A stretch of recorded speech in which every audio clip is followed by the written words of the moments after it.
talked about how these skills can be used across multiple contexts, and that's what inspires and encourages me.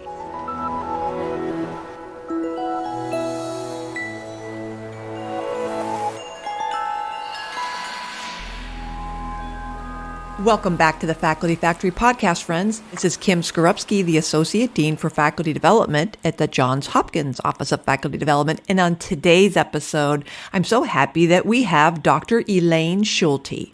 Dr. Schulte is the Vice Chair of Academic Affairs and Faculty Development and a Professor of Pediatrics at the Children's Hospital at Montefiore. Welcome, Elaine. Thanks for having me, Kim. It's good to talk with you. Well, I'm so happy that you've joined us, and I'm really excited about the topic and where you work and learning more about what you do, and especially, I guess I'm not going to tell people what you're going to talk about, but I know that we both were in Chicago at the AAMC Group on Faculty Affairs Conference last year, and when I read up about you and saw what you're doing, I thought definitely it'd be great to have you on the podcast, and so thank you so much for reaching out. And why don't you tell us a little bit about your personal story, like how you got into the vice chair role there at Montefiore? Sure. Well, I started out, this is now my third academic home. And my first academic home, I started out in residency education. Very shortly after I joined the faculty, I became involved as an associate PD, and then I became the program director. I loved working with residents, and I quickly realized that your residency program is only as good as your faculty. So shortly after my 5-year stint as a program director, I shifted focus to try to learn about what I could do to support faculty in their own professional development. And I had a role as a division chief for a very small division in my first home. And then I moved to my second academic home where I was a department chair and had a much larger responsibility. And now I'm the vice chair, as you said, at the Children's Hospital. So I've had a variety of leadership roles and have really spent most of my career focusing on supporting faculty in their professional development. I've also done a lot of work in my own pediatric professional organizations, the American Academy of Pediatrics, as well as the Academic Pediatric Association, on helping faculty with their own professional development and sort of leadership development. So you told me you don't work in the School of Medicine per se. You're in the hospital, Children's Hospital at Montefiore. What does what is the function of the academic affairs and faculty development there in the pediatrics in the hospital? Like who's doing what? What are the activities that happen on an ongoing basis? This role was actually created to support all the pediatric faculty. Like most health systems, we're spread out all over the place, and many of the pediatric faculty, physicians and PhDs, couldn't get to the programming that's held at Einstein at the medical school. So the chair at the time wanted to create an office inside the department where somebody could be nearby, close to the Children's Hospital, in the administrative section of the Children's Hospital and the Department of Pediatrics, right there to help develop programming and support for all the faculty. So I basically walked into my dream job, and I got to create what I thought would be really important for our faculty. So I work with the department chair, the vice chairs, the division chiefs, and other members of our leadership, as well as other departments inside the medical school, and as well as the human resources. I also work with the non-physician folks to create programming around professional development. We're very engaged in helping people with orientation, with leadership development programming, with faculty promotion, with peer coaching and mentoring, with professionalism, and we also support a well-being committee. Wow. How big is the department? I mean, how big is this, I don't want to say the hospital, but I mean, how many faculty do you have in peds? Yeah, so our Department of Pediatrics is about 330 physicians and PhDs. Wow. Can you tell us something you do there that is unique or different at Montefiore? So one of the things I was so excited to bring to Montefiore was my background and experience in coaching and mentoring. Yay. And everybody loves coaching. You um, are just perfectly situated, and this is just such a hot topic in our field. So I was so glad to have you come on and talk about it. But all right, go ahead. yeah, no, it's a very hot topic. And I'll go back to my prior institution. I was at the Cleveland Clinic for 10 years. And when I first got there, my charge was to take a department and really blow it up. I had to put people in 5 different hospitals. And so I had to hire a lot of people and create standardized order sets. And the organization is so big. It was big, and it's even bigger now. And it's like, how do you get your head around a place like this? And how do I help my faculty network and meet people who are doing, sort of the same sorts of things or like-minded people? How do I help my folks find the basic scientists so they can do translational stuff? How do I connect surgeons to primary care doctors? And in my travels, shortly after I arrived there, I met my dear friend and working colleague, thinking partner, Dr. Andrea Saikon, who is the chair of internal medicine there. And we decided to create at the time, a mentoring program. There had been a needs assessment for the Department of Medicine that suggested that what people really wanted in order to retain them and help them develop was a formal mentorship program. So we set out to do this, and we were going to make it institution-wide. And we did our research. We talked to other programs to learn about their successes and failures. And then we just started thinking, what could we do to make our program different? And in our discovery period, we came upon this concept of a coach. And we didn't even know what coaching was back then, but we just heard about a relationship that somebody had with a very esteemed faculty member who we all knew. And what this person was really doing was not mentoring. This person was asking colleagues questions to help raise their self-awareness. And she didn't even know she was coaching, but that's what she was doing. And so we said, hey, let's create a program like this, and we'll introduce this notion of coaching. And the program will be designed so people across the organization can meet each other. They can come into a relationship with one another. Someone will be the coach, someone will be the coachee, and we'll also put mentors in our program. So we'll bring people who are declared content experts, and between the coach and the coachee, they can figure out whether they need specific mentorship in education, in well-being, in research, whatever it is. We'll have a group of people to provide that sort of mentorship. So we just made this up, and we had an external coach who was working for the clinic at the time with the executives, and he provided some guidance for us and helped us put our original training program together. And then he went by the wayside due to funding issues, and we were left on our own. And we just took off. We both completed our own coaching certifications programs, and we're board certified coaches now. And we built a team of people to help us. We have a whole team of mentor coaches who we trained, and created a variety of programs really to help people get in these relationships with one another. Wow. So nothing that we ever thought would take off. And over the years there, we discovered that people who stuck together in this program and they worked together as a coach and a coachee reported higher engagement, higher resilience, higher professional fulfillment, and the coaches reported using their coaching skills not only in their coaching relationship with their coachee, but with their patients, with their peers, and in their personal lives. What an unanticipated benefit. Yes, that surprise.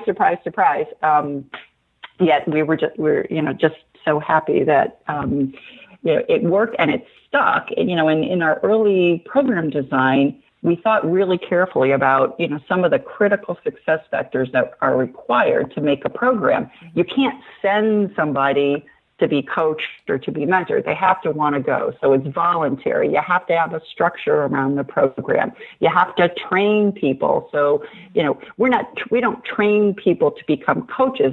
That's not what we're set up to do. In our curriculum, we set up coaching fundamentals. So we train people to use coaching skills, the coaching skills of asset-based thinking, listening, empathy, and how to use empowering language to really ask those thought-provoking questions to raise others' awareness.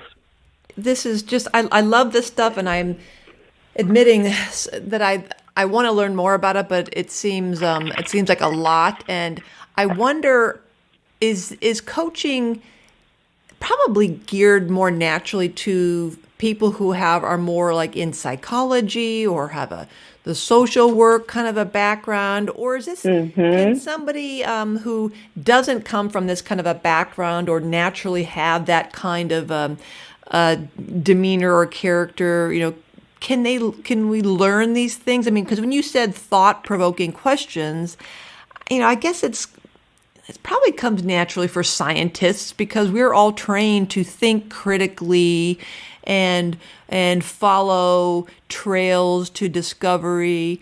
Can you talk a little bit more about, someone like me who's not, again, I've not read books about it, but I'm just forever intrigued by this coaching and how do you start, pretend like in your sessions, how do you even begin this whole coaching fundamentals? Like what's on day one?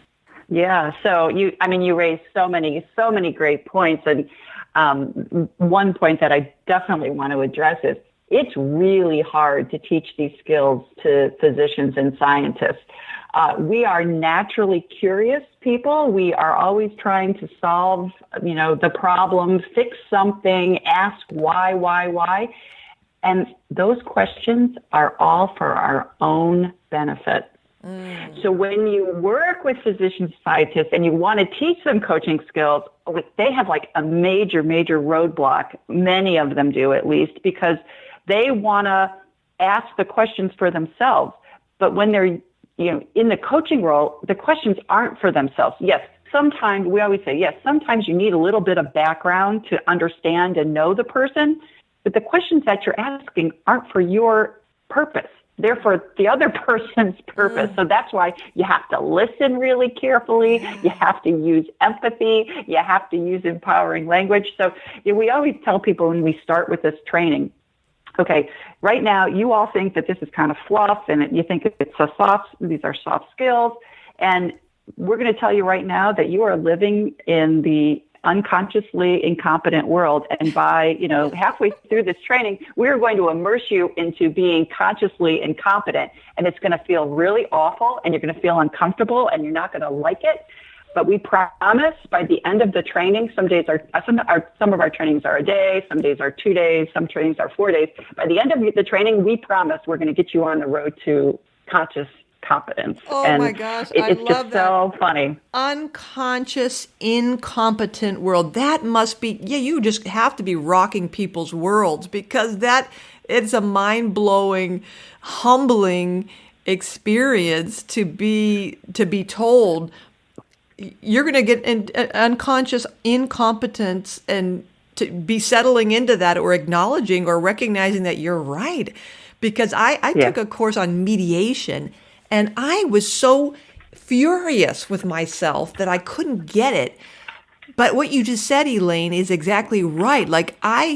We practice, person A and person B have this conflict and I'm training to be a mediator.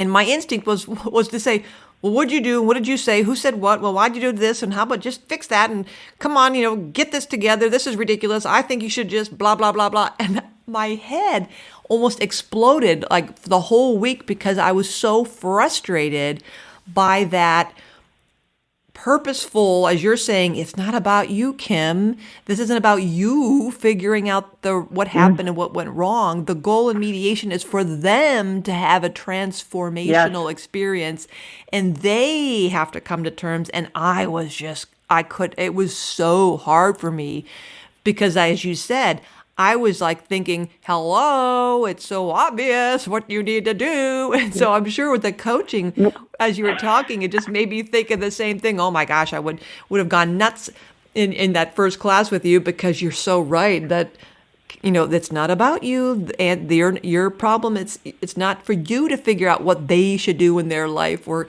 what they should choose. Right. And it's them. So, oh my gosh, God bless you and figuring out this and talking people off the cliff, I'm sure, who are like unconscious incompetence, inconceivable. Again, you raise so many fun points why we love this so much. We always tell people, if these folks had the answer, they would have already solved their problem. People usually show up for coaching because they're stuck, and you're not in their head. So you don't know what they think. You don't know how they think. So, why on earth do you think that your answer is the right one? And they're like, okay, I guess that makes sense. And then the other point, to share with physicians and scientists is, like, you folks are professionals. You're masters at your craft. When was the last time you learned a new skill? It's really hard. It's really hard to humble yourself. So, again, you asked about the course and how it's structured. We spend a lot of time in the beginning of the course on relationship building. So, you have to have a fair amount of trust, and you have to be willing to be vulnerable, because we ask people to do some stuff that's pretty uncomfortable.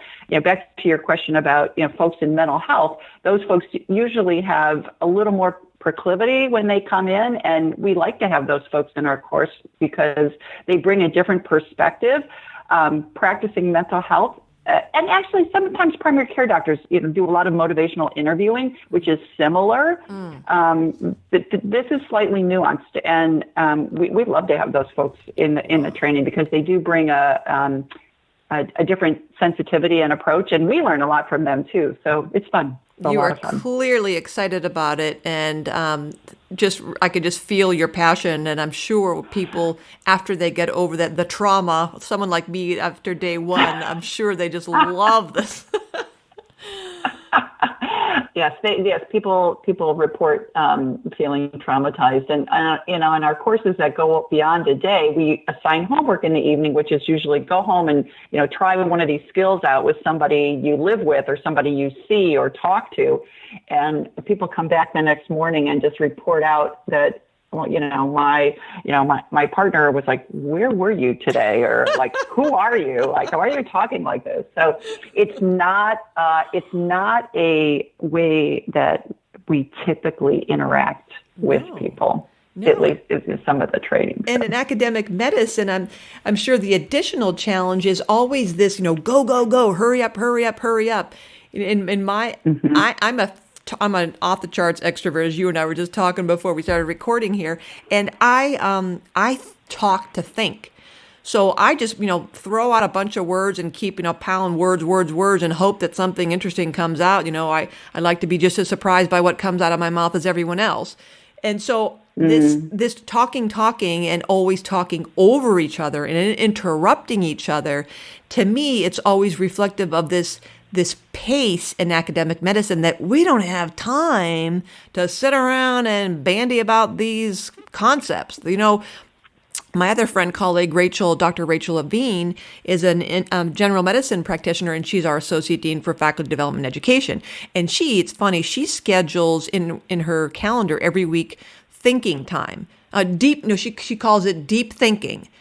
And I said, what do you mean? She said, I actually have to schedule thinking time, and it's called deep thinking. And I said, well, what do you do? And she said, I think deeply. And so this idea of time, nobody's got time, hurry, hurry, hurry. So we're forever interrupting each other. And as you said, Elaine, we always want to cut to the chase, fix it, solve it, move on. What's the problem? I've identified it. I got the answer. Question asked and answered, let's move.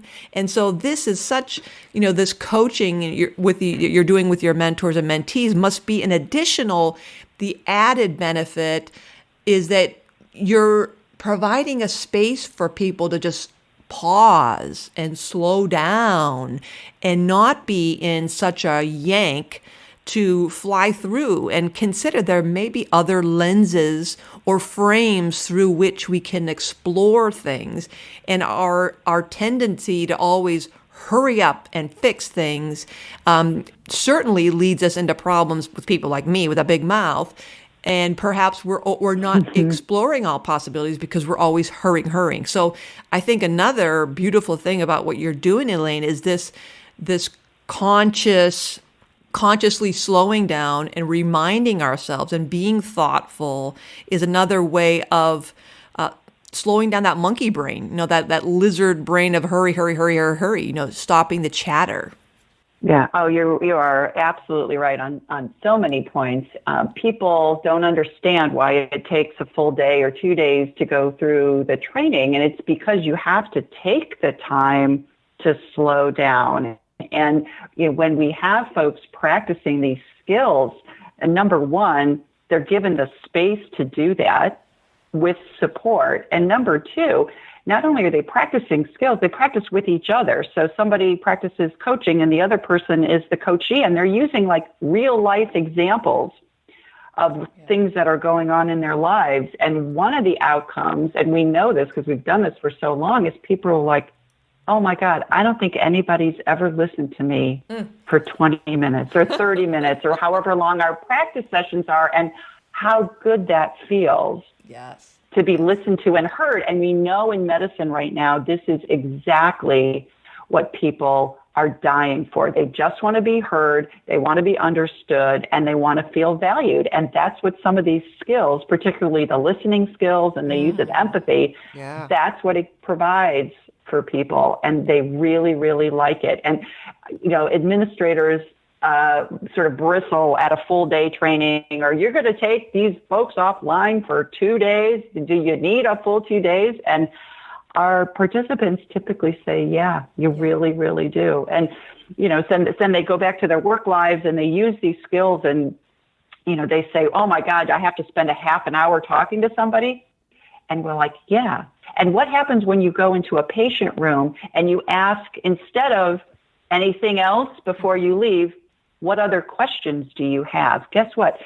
You take care of all those things for that person, and then that person doesn't come back and see you next week and the week after and the week after because you were in such a hurry and you didn't listen well that they needed to come back for more help. So they see the participants see the applications and how it can benefit them in multiple aspects of their lives. Gosh. That is just so amazing. I just love everything you're saying, and I can see so many. I mean, you've already given examples of how it's a win on so many aspects of our lives, professionally, with patients, certainly in the lab and in the office with staff and with colleagues and collaborators and people you love in your homes. I mean, that just reminder, that extra nudge of turning on that reminder, that's right, it's not about me. This is something unique here. Let's listen with a little bit more empathy. Let's not kind of rush to judgment. My story is not the only story here. Yep. Now you've got it. And, I'll share what we're doing at Montefiore now using these coaching skills. I've created a different type of program, one that the team in the department really wanted. They wanted formal mentorship. And I said, that's great. We're going to introduce coaching skills into this model because I know that they're effective and I want this program to sustain. So we created what we call a peer mentoring groups. And in our groups, it's not a one-on-one. It's 3 junior people, a coach, and a mentor. And they've all been trained to use these coaching skills, and they meet typically once every 4 to 6 weeks, and every mentee gets a turn talking about one of their short-term goals, and the groups are constructed based on area of interest. So a typical group might be a bunch of researchers, or they're trying to get a publication out, or they're trying to write grants. They don't know one another to start. And I can tell you from this program's gone on now for almost 2 years, some of our groups, they use these skills without even thinking. And they also report, particularly the junior people, are so excited to start mentoring. They didn't think they had the abilities to do this. They're excited to work with colleagues they don't know. They're excited to work with one another. And we haven't been able to measure this yet, but my belief is that people who are enrolled in this program are also becoming much more academically productive than if they hadn't participated Oh in my this gosh. particular program. Elaine, absolutely. You're giving faculty members confidence and knowledge and skills. How can that's absolutely have to be associated with minimizing the isolation, which we all have in academia. We Yes. see this all the time. And the burnout, Yes. minimizing burnout Mm-hmm. and just instilling people the sense of belonging and being a part of Yep. something and having Yep. a community, of a tribe. I've got people who get me and care about me, and then that excitement about sharing it and to the next generation of learners and going Right. on. That's Right. definitely viral. I can see how that is a good way of building community. So it's super innovative. I love the peer mentoring groups Yeah. with the coach and the mentor. That's Yeah. incredibly Yeah. innovative. It's so much fun. It's so much fun to watch these junior folks really kind of thrive and learn to rely on each other. Some of these groups that have been going on for a while, I just sit back and watch it happen. My job as the coach in the group is to make sure that nobody asks a closed-ended question or uses some, language that I would prefer that they don't use. But they're pretty much on cruise control, this design is not perfect. Getting 5 people together is really hard, and getting them together on a regular basis is really hard, particularly when you're spread out geographically. Initially, I only wanted people to meet face to face because I thought that was so important, and people just said, we can't do it. So now I do allow Zoom. And the cool thing about Zoom is that you can actually see everybody's face at the same time versus when you sit around a table, it's harder to do that. Ooh. So it's like I can watch everybody's facial expressions and response, and they can see mine even when I'm not talking. And I try not to do a lot of talking. I try to mostly listen. And, when my mentor is giving very specific advice, I can see how they're reacting, and it's just fun. It's been really fun to play with. I didn't think about that. Yeah, now that we're all doing these Zoom things in this Corona era, I didn't realize. But yeah, you're exactly right. You have nothing else to look at but the pictures of everybody else there. So interesting observation, Elaine. Right. I love it. Right. Yeah. Right. Yeah. So you shared something. It's clear again. You're just jumping through the speaker on how excited you are, and this is clearly something super innovative. You've shared a lot of stories. Is there something else you'd like to impart with us? We always like to certainly land on some, building our community and encouraging each other and sharing little tidbits of wisdom, which you've done already. Is there something else you'd like to share with us? Well, I think, again, you already touched on it. The 2 things that are so cool about teaching physicians these skills is that they can use these skills in multiple ways. They can use them at work. They can use them at home. And we've actually tailored some of our programming to very specific skills. So you can use a coach approach to feedback. You can use a coach approach to quality improvement. You can use a coach approach to mentorship. You can use a coach approach to leadership. Can you imagine that? And and the nuance there is that leaders can't always use coaching skills. Sometimes they just have to lead. It's like people. I'm a pediatrician, and people always say, "Oh, you must use these skills with your kids all the time." And I said, you know what? I do, but sometimes you just have to be a parent and tell them what to do. We use coach approach to the annual review. So instead of sitting with your junior person and running the metrics and saying, "Great, you did a good job," you could have more of a coaching conversation. Yeah. So again, raising their awareness. Well, how would you like things to look for you in the next 3 months? What's most important to you? Here's another story, something that we do in our teaching. We spend a lot of time in a coaching conversation focusing on the individual's goals, motivations, and values. So often, we say, "What's your goal? Okay, how are you going to do it? What are you going to get there? How are you going to get there? And what do you need?" Versus, what do you think about your goal? Well, what's really important about that goal? Yeah. What else is really important about that goal? Yeah. What motivates you to go after that goal? Yeah. And get people really to sit in there for a long time, because sometimes that's really uncomfortable for people. Yeah, and how have your goals changed over time? And they, you started off here. We talked about that last year. You don't necessarily need to be married to that anymore. Can you envision a scenario where your goals may change, or how has the economic climate or the leadership climate or whatever, changed or led you to maybe some different kind of a thing? So yeah, all those exploration questions versus, all right, time for my annual review. Let's march in, march out, and not waste anybody's time. But I love how you're taking this concept of a coach approach to change a culture is what you've done. You've just made that part of the expectation that this is how we engage with each other.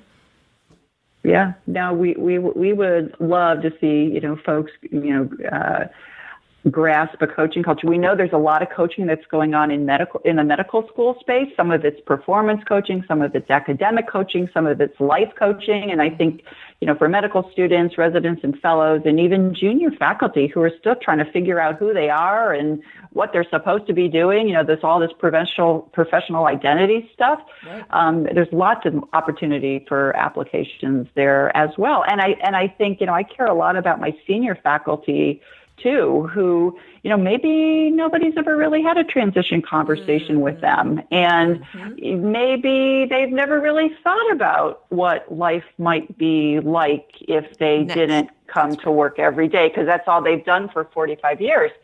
And how can you use coaching skills in a conversation like that? And I think those skills can be super valuable to leaders who are sometimes forced to have, those difficult conversations with a senior faculty member. And wouldn't it be great if it was just part of a general development conversation from the day you walked into your medical school or your health system? That's right. You are so right, Elaine. Well, I know you have some things you'd like to leave with us listening. I don't want to arbitrarily cut you off here, but this has been wonderful. I've really enjoyed talking with you. What would you like to tell the folks listening right now? Yeah, so I think we certainly have learned a lot, and we continue to learn about program development. And I would always encourage people to do their homework, talk to as many people as you can about any type of program in faculty development or otherwise. If you're inspired and passionate about something, spend the time, invest the time, and we've made mistakes along the way, and we recognize that. And we spend a lot of time doing evaluations and rework, and as well as what else? How can we make this better? How can we give these folks a better experience? So it's never set in stone, I guess, is what I want to say. And we had a lot of frustration around that and still do to some extent, because we keep growing, we keep changing, we keep modifying, and I think that's just the way it needs to be in order to keep pace with, what our participants need. Oh, yeah. I already talked about how these skills can be used across multiple contexts, and that's what inspires and encourages me, because I know that people are not they're going to grasp what resonates with them. And, folks aren't going to go out and, be professional coaches or spend 100% of their time doing coaching. But if they can just hang on to one little nugget, that's right, get really comfortable with it and use it and use it and use it and use it. And I guess, the last thing that has just been so phenomenal about this work is how it's really transformed communities in healthcare. And we've seen that in, our own organizations as well as other places we go. And, sort of present the work at the AAMC last year. We did coaching up for women. How do you use coaching skills to maximize your message? Guess what? We can really help empower people. And it's just awesome. Yeah, I mean, yeah, you're exactly. This has just got me so excited. Your coach approach, your coaching culture, underrepresented in medicine. I love how you've talked about this whole continuum of our careers: late career, mid career, early career. You're talking about different levels and ranks for junior assistant professors to executive C-suite leaders. I mean, it's just so many applications, and it's so you can be so nimble, and it's got so many ways to apply it. And I loved your reminder, just even one thing. So academics, we were so perfectionist, and I think we tend to think, well, I can't do this. I don't have time to be a coach. And you've said over and over, and it's so right. You don't have to be, this is not to certify you as a coach. It's rather to glean some nuggets. And you don't have to have even 12 nuggets. Find one or two that resonate with you, that is comfortable with you. Practice it. It'll change your life. And it's such a, you're right on. I'm just so excited about everything you're talking about. Elaine, you have just been wonderful. This is so inspiring. I truly am appreciative. And I know everyone listening, if you're a faculty development leader, faculty affairs, you get this. You see why this is so cool, what Elaine Schulte is doing there at Montefiore. So, and even if you're a junior faculty member or any faculty member listening today, I hope this has inspired you to explore coaching at your own institution, or you can go to the website, the facultyfactory.org website, and see Elaine Schulte's contact information, get in touch with her. GFA friends, she's clearly the one who's got this great innovative program, and I'm sure Elaine would be happy to talk with you about her coach approach and how she built a coaching culture. So Dr. Elaine Schulte, the Vice Chair of Academic Affairs and Faculty Development and a Professor of Pediatrics at the Children's Hospital at Montefiore, thank you so much for being on the Faculty Factory, Elaine. Thanks for tuning in to Faculty Factory Podcast. The mission of the Faculty Factory is to build and support a community of leaders in faculty development who share tools, resources, wisdom, and encouragement in service to our faculty members, schools, and institutions. We encourage you to go to facultyfactory.org to find out more. Get in touch with me, ask me any questions. Maybe you want to be interviewed on the podcast. Thanks for tuning in to Faculty Factory Podcast. We'll see you next time. The Faculty Factory podcast and website is sponsored by the Johns Hopkins University School of Medicine Office of Faculty. For more information, visit facultyfactory.org.